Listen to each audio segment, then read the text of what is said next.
நம்பகமான விஷயங்களை தொடர்ந்து உரையாடி வருகிற நியூஸ் ஃபோக்கஸ் தமிழ் சேனலை சப்ஸ்கிரைப் பண்ணுங்க. தொடர்ந்து ஆதரவு தாருங்கள்.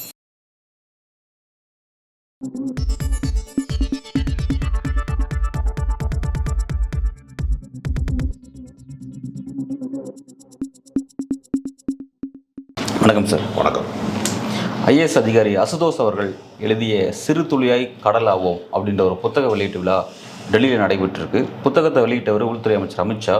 அந்த இடத்துல ஒரு முக்கியமான ஒரு வார்த்தையை பேசியிருக்கிறாரு. அது ஒட்டுமொத்த இந்தியாவுமே, ஏன் உலகத்தையே கூட அதிரக்கூடிய ஒரு செய்தியாக பார்க்குறோம்.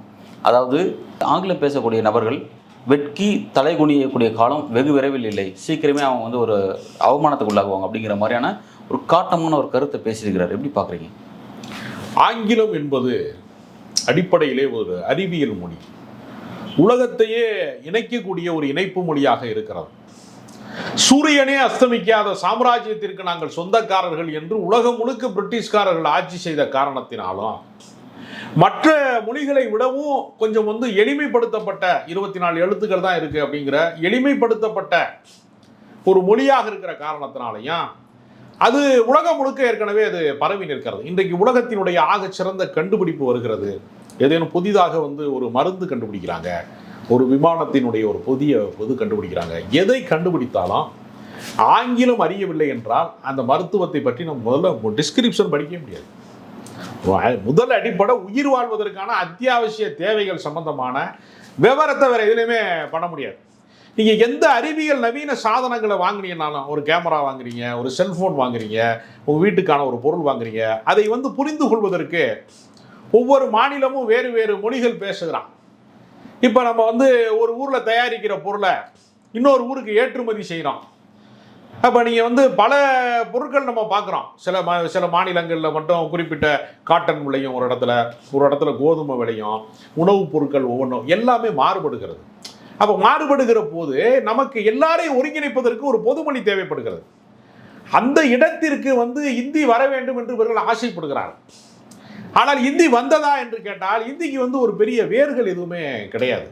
அவன் என்ன நினைக்கிறான்னா, நம்ம சொல்றதை இவன் கேட்கணும்னா இவனுக்கு உலக அறிவு இருக்கக்கூடாது. அது கல்வி என்றால் என்ன என்று ஒரு அறிஞர் இடத்துல கேட்கிறார்கள். அந்த அறிஞன் அதற்கு பதில் சொல்றான், அதிகாரம் ஒரு இடத்திலே குவிக்கப்படுகிறது, அரசாங்கத்திலே அதிகாரம் குவித்து வைக்கப்பட்டிருக்கிறது. அதிலே சாமானியனுக்கு பங்கு இருக்கிறதா? ஒரு சாதாரண மனிதனுக்கு அதில் ஏதாவது ஒரு சம்பந்தம் இருக்கிறதா? இல்லை, ஒன்றுமே கிடையாது. ஆனால் கல்வி அந்த அதிகாரத்தை வழங்குகிறது. இப்போ இவர் எந்த விழாவில் வெளியிட்டாரு? ஒரு ஐஏஎஸ் ஆஃபீஸர், அக்னி ஹோத்ரி என்று சொல்லக்கூடிய ஒரு ஐஏஎஸ் ஆஃபீஸருடைய புத்தக வெளியீட்டுல போய் அவர் பங்கேற்கிறாரு. ஆங்கிலம் தெரியவில்லை என்றால் இவர் ஐஏஎஸ் பாஸ் பண்ணியிருக்க முடியுமா? முதல்ல இவரால் ஐஏஎஸ்ஸே பாஸ் பண்ணியிருக்க முடியாது. ஐஏஎஸ் எக்ஸாமில் 2 மொழியில் நடத்துகிறாங்க சார். ஹிந்தியில் நடத்துகிறாங்க, ஆங்கிலத்தில் நடத்துகிறாங்க. சரி, ஒரு குறிப்பிட்ட மொழியில தேர்ச்சி பெறாரு. இப்ப தமிழ் வழியிலே கூட சில பேர் ஐஏஎஸ் தேர்ச்சி பெற்றிருக்கிறார்கள். அவர்கள் பிற மாநிலங்களுக்கு போகிற போது ஆங்கில துணை இருந்தால் மட்டும்தான் அந்த மொழியிலே அவர்கள் உரையாட முடியும். நமக்கே தெரியும், பல வட மாநிலங்களை சேர்ந்தவர்கள் இப்ப சமீபத்தில் கூட ஒரு குறிப்பிட்ட வழக்கு, ஜெகன்மூர்த்தியினுடைய வழக்குல அஸ்ரா கார்க் என்கிற அதிகாரி தான் நடவடிக்கை எடுத்தாரு என்று சொல்றாங்க. ஏற்கனவே அந்த அதிகாரி தான் பல சிக்கலான வழக்குகளை எல்லாம் கையாண்டிருக்கிறாரு அப்படிங்கிறாங்க. ஒரு நேர்மையான காவல்துறை அதிகாரியாக இருக்கக்கூடிய அஸ்ரா கார்க் என்பவர் பஞ்சாப் மாநிலத்திலிருந்து வந்திருக்கிறார். பஞ்சாப் மாநிலத்திலிருந்து வரக்கூடிய அவருக்கு பஞ்சாப் மொழியில பேசி அல்லது இந்தி மொழியில பேசி இந்த ஊரில் இருக்கக்கூடிய பிரச்சனைகளை ஒரு காவல்துறை அதிகாரி தீர்க்க முடியுமா? சட்ட ஒழுங்கு பிரச்சனையை தீர்க்க முடியுமா? அப்ப எல்லா இடத்திலையுமே அலுவல் மொழியாக ஆங்கிலம் இருக்கிறது. அப்ப அதிகாரம் குவித்து வைக்கப்படக்கூடிய இடத்துல சாமானியனுக்கு ஒரு பங்கு தர வேண்டும் என்றால் அது கல்வியால் மட்டும்தான் சாத்தியப்படுகிறது. நீங்க ஒரு அமைச்சருக்கு அதிகாரம் இருக்கிறது, ஒரு சட்டமன்ற உறுப்பினருக்கு ஒரு குறிப்பிடத்தக்க அதிகாரம் இருக்கிறது, ஒவ்வொருத்தருக்கும் ஒரு அதிகாரம் இருக்கிறது. அதே அதிகாரம் கல்வியிலே வல்லவர்களாக இருக்கிறவர்களுக்கு இருக்கிறதா இல்லையா? ஒருத்தர் சட்ட வல்லுநராக இருக்கிறார், அவர் ஜட்ஜா இருக்கிறாரு. ஒரு ஜட்ஜு கேள்வி கேட்கிறாரு இல்லையா? ஒரு பிரபலமான திரைப்பட நடிகனை பார்த்து, நீ ஏன் மன்னிப்பு கேட்க மாட்டேங்கிறன்னு ஒருத்தர் கேட்கிறாரு. அவருக்கு அந்த அதிகாரம் எங்கிருந்து வருகிறது? ஒரு முதலமைச்சரை கூண்டிலே ஏற்றி ஜெயலலிதா போன்ற ஒருவரை தண்டிக்கக்கூடிய அதிகாரம் ஒரு நீதியரசருக்கு வந்துச்சுல, மைக்கேல் குன்ஹா எப்படி அந்த வழக்கை அதற்கு அவருக்கு என்ன அதிகாரம் இருக்கிறது? இப்ப எல்லாரும் வரும்போது முதலமைச்சராக ஜெயலலிதா அவர்கள் இருக்கிற போது எல்லா மந்திரியும் எழுந்து நின்றாங்கல்ல, அதிகாரத்துக்காக தான் எழுந்து நிற்கிறாங்க. ஒரு சாதாரண முன்னாள் நடி சரோஜா தேவி எந்திரிச்சு நிற்பாங்களா? எல்லாரும் எந்திரிச்சிக்க மாட்டாங்கல்ல. அப்ப அதிகாரத்திற்காக தான் எழுந்து நிற்கிற அந்த அதிகாரத்தினுடைய உச்சியில முதலமைச்சராக இருக்கக்கூடிய ஒருவரை நீ வருமானத்துக்கு அதிகமாக சொத்து சேர்த்துருக்கிற, சிறைக்கு போ என்று தள்ளக்கூடிய அதிகாரம் எங்கிருந்து வருகிறது அவருக்கு? அவர் என்ன இவங்களை விட அதிகமாக ஓட்டு வாங்கினவரா? கோடிக்கணக்கான வாக்காளர்களை கொண்டிருக்கக்கூடிய ஒரு கட்சிக்கு அவர் பொதுச் செயலாளரா? இல்லை அவர் ஏதாவது பெரிய நிலச்சி வாழ்ந்தார், கோடீஸ்வரர், பெரிய பேரரசராக ஏதாவது மன்னராக வாழ்ந்துட்டு இருக்கிறார்? இல்லை. கல்வியில் வல்லவராக இருக்கிறவன், கல்வியில் வித்தகராக இருக்கக்கூடிய ஒருவனுக்கு ஒரு அதிகாரம் இருக்கிறது. இன்னைக்கு உலகம் முழுக்க தமிழர்கள் ஐரோப்பிய நாடுகளில் கொடி கட்டி பறக்கிறார்கள். எத்தனையோ தொழில்களில் இருக்கிறாங்க, ஐடியில் இருக்கிறாங்க, மருத்துவராக இருக்கிறாங்க, பொறியாளராக இருக்காங்க. நான் என்ன கேட்குறேன், தமிழ் மொழியை விட ஒரு சிறந்த செம்மொழி எதுவுமே கிடையாது. இந்திக்காவது ஒன்றுமே கிடையாது. ரயில்வே கைடு மட்டும்தான் இருக்குங்கிறாங்க இந்தியில். அவர்களுக்கென்று ஒரு பெரிய ஒன்றுமே கிடையாது, எந்த இலக்கிய செழுமையும் கிடையாது. ஆனால் தமிழ் அப்படி அல்ல. உலகத்திற்கு ஒரு மனிதன் எப்படி வாழ வேண்டும் என்பதற்கான இலக்கணமாக திருக்குறள் இருக்கிறது. உலக பொதுமுறையாக திருக்குறள் இருக்கிறது. மதங்களை கடந்த ஒரு மிக மனிதநேய கருத்துக்களை கொண்டிருக்கிறது. குறுந்தொகை இருக்கிறது, சங்க இலக்கியம் இருக்கிறது, எவ்வளவோ சிறப்புகள் இருக்கிறது. யாதும் ஊரே யாவரும் கேளீர் என்று சொல்லக்கூடிய மானுட நேயத்திற்கு, உலக நேயத்திற்கு உதாரணமாக இருக்கக்கூடிய கவிதை இருக்கிறது. இன்னைக்கு இஸ்ரேலுக்கா இல்லை, தமிழ் மொழியில் எவ்வளோ இருக்குது, அதில் எவ்வளோ இருக்குது, இதில் எவ்வளோ இருக்குங்கிறத அவரும் ஏற்றுக்கிறாரு, அமித்ஷா ஏற்றுக்கிறாரு. அவர் என்ன சொல்றனா, எல்லாமே இங்க இருக்க மொழியில படிப்போம், எதுக்கு அந்நிய மொழி, அந்த மொழி வேண்டாம், விலைக்கு வைங்க அப்படிங்கிறாரு. தமிழ்நாட்டுக்காரனுக்கு ஹிந்தி பேசுறவன் ஒரு அந்நிய மொழி தானங்க பேசுறான். அது என்னுடைய மொழி. அது ஒடிசாவில் ஒருத்தன் பேசுறான், ஒருத்தன் ஹிந்தியில் பேசுகிறான், ஒருத்தன் பெங்காலியில் பேசுகிறான். தமிழ்நாட்டுக்கு ரொம்ப நெருக்கமான மொழி அதெல்லாம். என் மொழியாது, என்னுடைய வேரிலிருந்து தலைத்த மொழியா. இப்போ தமிழிலிருந்து கன்னடம், மலையாளம் போன்ற மொழிகள் கூட என்னுடைய வேரிலிருந்து பூத்த மலர்களாக இருக்கிறது. சரி, இல்லை சார், இப்போ எங்கள் டிஸ்கஷன் தமிழா ஹிந்தியா அப்படிங்கிறது இல்லை. இதனால் வரையும் அப்படி தான் ஒரு டிஸ்கஷன் இருந்துச்சு, ஹிந்தி மொழியின் மீது ஆதிக்கம் அப்படின்னு சொல்லிட்டு இருந்தாங்க. ஆனால் இப்போ அமித்ஷா என்ன சொல்கிறாருன்னா, ஆங்கிலத்தோட ஆதிக்கத்தை எதிர்க்கிறாரு. ஆங்கிலம் ஆதிக்கம் செய்யுது, அதை எதிர்க்கணும். இந்தியாவோட கலாச்சாரம் பெரிய லெவலில் டிஸ்டர்ப் ஆயிருக்கு அப்படின்னு சொல்றாரு. இது எப்படி? அதாவதுங்க, இந்திய கலாச்சாரம் என்று ஒன்றே கிடையாது. முதல்ல ஒவ்வொரு மாநிலத்துக்கும் தனித்த கலாச்சாரம் இருக்கிறது. ஒவ்வொரு மொழிக்கும் தனித்த கலாச்சாரம், பண்பாடு கூட இருக்கிறது. அவன் என்னன்னா, இந்துத்துவ கோட்பாட்டை நிலைநிறுத்துவதற்கு, மதவாத கருத்துக்களை நிலைநிறுத்துவதற்கு அறிவியல் தடையாக இருக்கிறது. அறிவியல் மொழியாக இருக்கிற காரணத்தினால ஆங்கிலம் தடையாக இருக்கிறது. அவனுடைய சித்தாந்தத்திற்கு, RSS சித்தாந்தத்திற்கு, சனாதனத்தினுடைய கோட்பாடுகளை சொல்வதற்கு அவனுக்கு எது இடையூறா இருக்கு? அவன் தேசபக்தி என்ற ஒன்றின் பெயரால போர் வெறியை ஆதரிக்கக்கூடிய ஒரு உரையை பேசுறாங்க, ஒரு கட்சியில பேசுறாங்க, இல்ல ஒரு மத வெறியை தூண்டக்கூடிய ஒன்றை பேசுறாங்க, ஏதோ ஒரு வெறியை ஊட்டக்கூடிய ஒன்று பேசுறாங்க. அதற்கு நேர்மாறான கருத்துக்களை உலக அரசியல், இன்னைக்கு உலகத்தில் இருக்கக்கூடிய எல்லா ஊடகங்களையும் ஆங்கிலம் தெரிந்தவனாக இருந்தால் சர்வதேச ஊடகத்தின் வழியாக இந்த செய்தி உண்மையா ஃபேக்கா கண்டுபிடிக்கிறானாங்க. அமித்ஷா பேசுவதிலே எத்தனை சதவீதம் உண்மை இருக்கிறது என்பதை கண்டுபிடிப்பதற்கு இன்னொரு லாங்குவேஜ் எனக்கு, ஏன்னா அமித்ஷா பேசுகிற மொழி எனக்கு புரியாது. ஆனால் எனக்கு ஆங்கிலம் தெரிந்தா அமித்ஷா பேசுகிற பொய்யை நான் கண்டுபிடிச்சிடுறேன். இப்போ பிரச்சனை என்னன்னா, ஆங்கிலம் கிடையாது. ஆங்கிலத்தின் வழியாக இவர்கள் அறிவு பெறுகிறார்கள், ஆங்கிலத்தின் வழியாக உயர்வு பெறுகிறார்கள். அதை தான் நான் சொல்ல வந்தேன். அப்போ இந்த மொழி தமிழ் மொழி இவ்வளவு செம்மொழியாக இருக்கல, இதை வச்சு பிழைக்க முடியுமா? தமிழ் வாத்தியார் வேலையை கழிச்சிட்டு தமிழ் படித்தவனுக்கு ஏதாவது வேலை திட்டம் இருக்கா? எல்லாமே இந்த மொழியில் சிறப்பாக இருக்கிறது என்று பேசுகிற, செம்மொழி என்று பேசுகிற நமக்கே கூட வேறு மொழிகள், அறிவியல் மொழி தேவைப்படுகிறது. இன்னொரு இந்த தமிழ் இலக்கிய தமிழாக மட்டுமே இல்லாமல் அறிவியல் தமிழ் நமக்கு தேவைப்படுகிறது. பழம்பெருமை பேசுவதனால நமக்கு எதுவுமே கிடைக்க போகிறது கிடையாது. அப்போ பாரதியார் அன்னைக்கு சொன்னார், காசி நகர் புலவர் பேசும் உரைதனுக்கே காஞ்சி நகரிலே ஒரு கருவி செய்வோம் அப்படின்னாரு. அங்கே காசியிலேருந்து ஒருத்தர் பேசுவாராம், காஞ்சியிலேருந்து ஒருத்தர் அது என்னன்னு கேட்பாராம். செல்ஃபோன் வந்துருச்சுல, அவர் ரேடியோ வந்துச்சுன்னா இங்கே முதல்ல வானொலி வந்துச்சு, இப்போ செல்ஃபோன் வந்துச்சுல. இப்போ அறிவியலால் தானே இந்த உலகத்தை ஒருங்கிணைக்க முடியும். இவன் அறிவியலை எதிரியாக கருதுறான். இப்போ நீ அவனுக்கு என்னன்னா, எதெல்லாம் மக்களை ஒருங்கிணைக்கிறதோ, எதெல்லாம் மக்களை ஒன்றுபடுத்துகிறதோ அது இல்லாமல் போகணும்னு அவனுடைய நோக்கம்.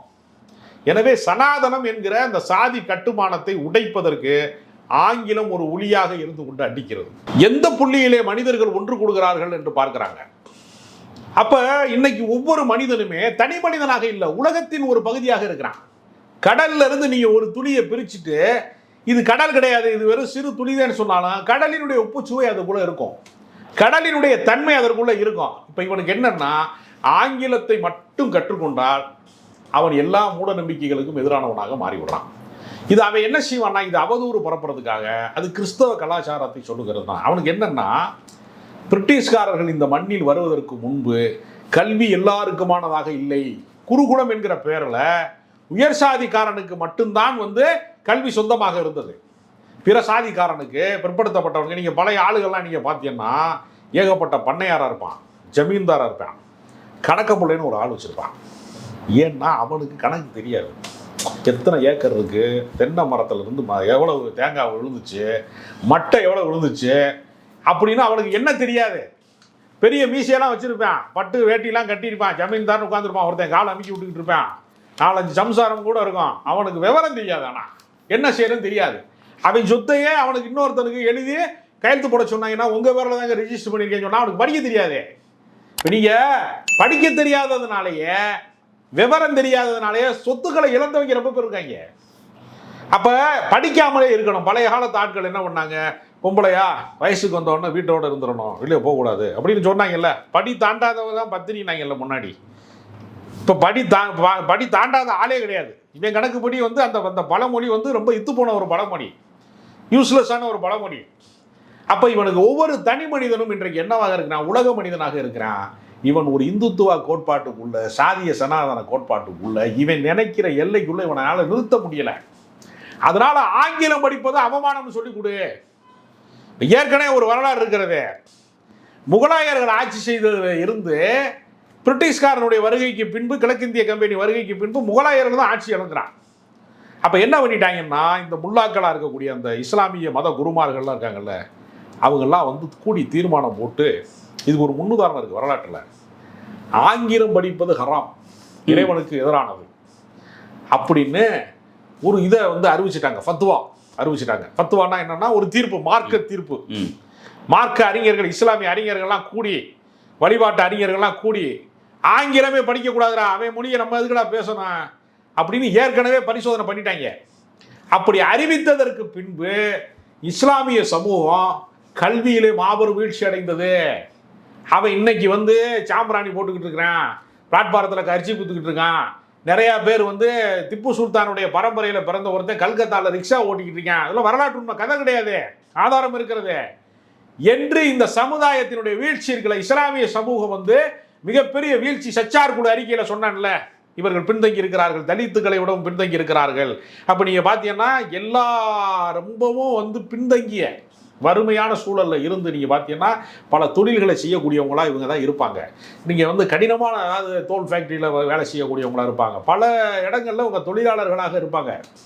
இதற்கெல்லாம் என்னடா காரணம்னா, ஆங்கிலத்தை படிக்க மாட்டோம், அது வீரம்னு நினச்சி. அதாவது ஆங்கிலேயர்களை எதிர்ப்பது என்பது வேறு, ஆங்கிலத்தை எதிர்ப்பது என்பது வேறு.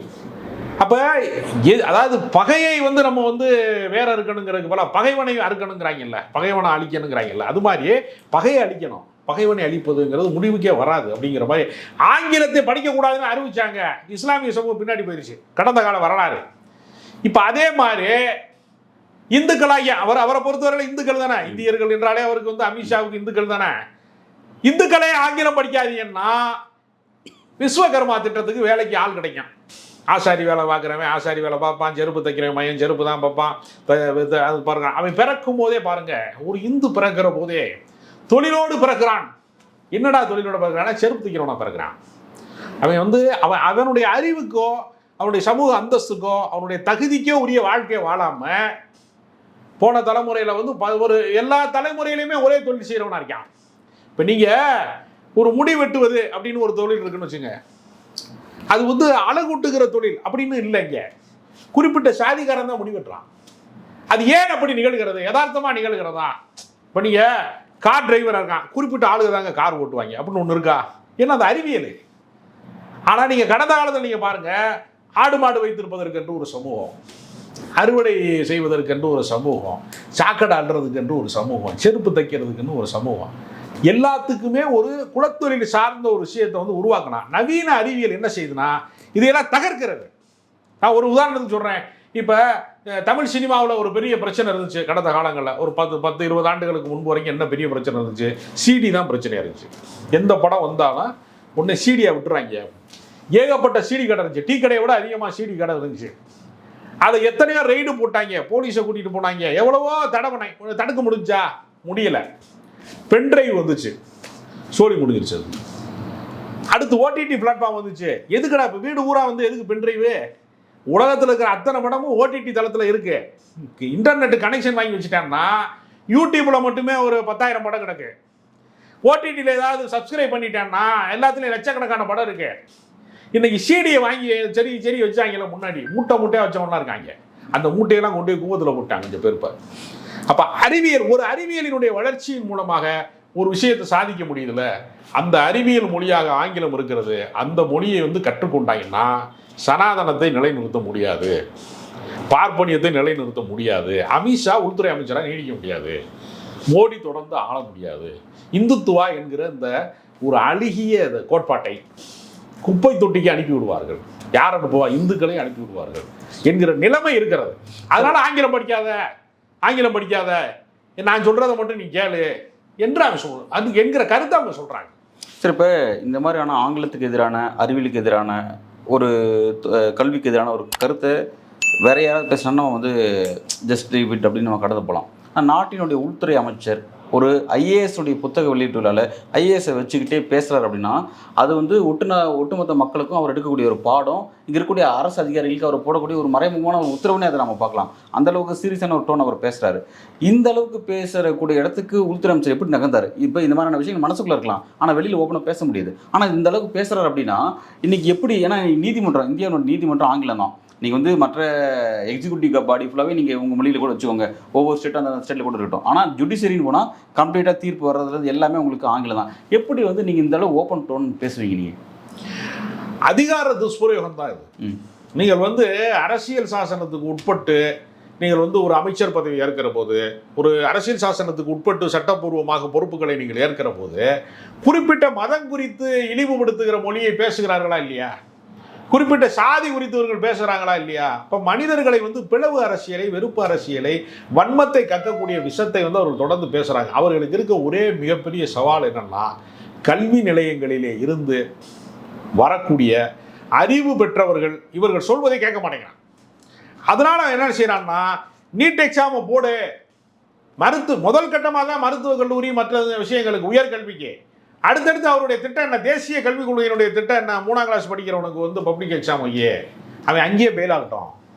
5ஆவது படிக்கிறவனுக்கு ஒரு பொது தேர்வை வையே, அவன் அங்கேயே பெயில் ஆகட்டும். 8ஆவது படிக்கிறான், அப்போ அவனை வடிகட்டிட்டு குலக்கல்விக்கு அவனை திரும்ப பழைய அவனுடைய குடும்ப தொழிலுக்கு போக சொல்லு, சாதி ரீதியான தொழிலுக்கு போக சொல்லு என்று எல்லாரையும் படியேறி மேலே வரக்கூடாது என்று இந்த காலத்தில் சொல்ல முடியாததுக்காக தான் இவர்கள் தீட்டை எப்படி பின்பற்றினார்களோ அப்படி தான் நீட்டை கொண்டு வர்றான். அப்போ ஒவ்வொரு படிநிலையாக பண்ணிக்கிட்டே வர்றாங்க. அப்போ நீங்கள் சொல்கிறது மாதிரி மறைமுக உத்தரவாக ஹிந்தி படித்தாதான் நம்ம இனிமேல் ஐஏஎஸ் ஆஃபீஸர் நம்ம அதிகாரம் பண்ண முடியும் என்று அவர்களுக்கு அறிவுறுத்துவதாக வந்துவிட்டால் ஆங்கிலத்தை கைவிடக்கூடிய ஒரு தலைமுறையும் உருவாகும். இன்னொரு பக்கம் இவர்கள் அதை இந்தியை உயர்த்தி பிடிப்பதற்கு அதிகார வர்க்கம் தயாராகும். ஒரு கல்லில் 2 மாங்காய் மாதிரி 2 ஆதாயங்களை அடைவதற்கான ஒரு உள்நோக்கத்தோடு கூடிய உரையாக இருக்குது. ஆனால் இதில் என்ன சிக்கல் இருக்குன்னா, இது நடைமுறைக்கு சாத்தியப்படாது. சார், ஆனால் இப்போ நாட்டினுடைய அஃபிஷியல் உள்துறை அமைச்சர் ஆங்கிலத்தை எதிருங்க, ஆங்கிலத்தை பேசினா நீங்கள் வெற்றி தலை குனியணும் அப்படின்ற மாதிரி ஒரு டோன் பேசுகிறாரு. நாட்டினுடைய எதிர்க்கட்சி தலைவர் ராகுல் காந்தி அவர்கள் இங்கே இருக்கக்கூடிய வெளிமண்டல மக்களுக்குடைய ஒரே ஒரு ஆயுதமே உங்களுக்கு ஆங்கிலம் தான், ஆங்கிலத்தை பிடிச்சிக்கிட்டு அதிகாரத்தை நோக்கி நகர்ந்துருங்க அப்படின்னு சொல்கிறாரு.